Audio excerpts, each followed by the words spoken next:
दलाई लामा तिब्बती बौद्ध धर्म के सर्वोच्च आध्यात्मिक नेता हैं। वर्तमान में तेंजिन ग्यात्सो 14वें दलाई लामा हैं, जिनका जन्म 6 जुलाई 1935 को पूर्वोत्तर तिब्बत के अम्दो तकतसेर में हुआ था।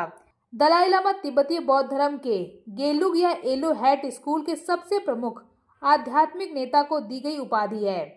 यह उपाधि 1578 ईस्वी में यांग हुआ मठ में अल्तान खान द्वारा प्रदान की गई थी।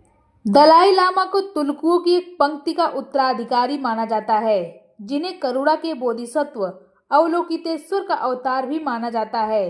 1642 से 1950 के दशक तक दलाई लामा या उनके प्रतिनिधियों ने लहासा में तिब्बती सरकार का नेतृत्व किया और अलग अलग स्वायत्तता के साथ अधिकांश तिब्बती पठार पर शासन किया।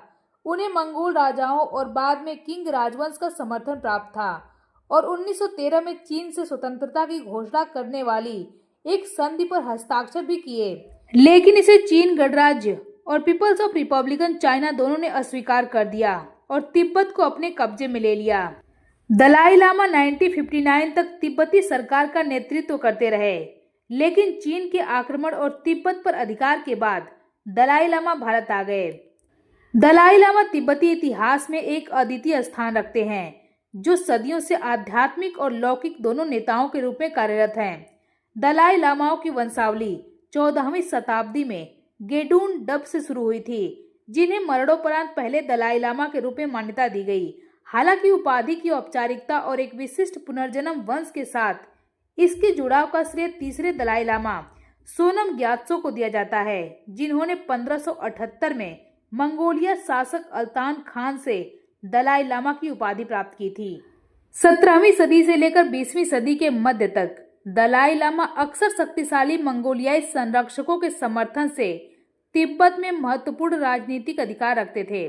उन्होंने गैंडोन फोडरंग सरकार का नेतृत्व किया, जिसने अलग अलग स्वायत्तता के साथ अधिकांश तिब्बती पठार पर शासन किया।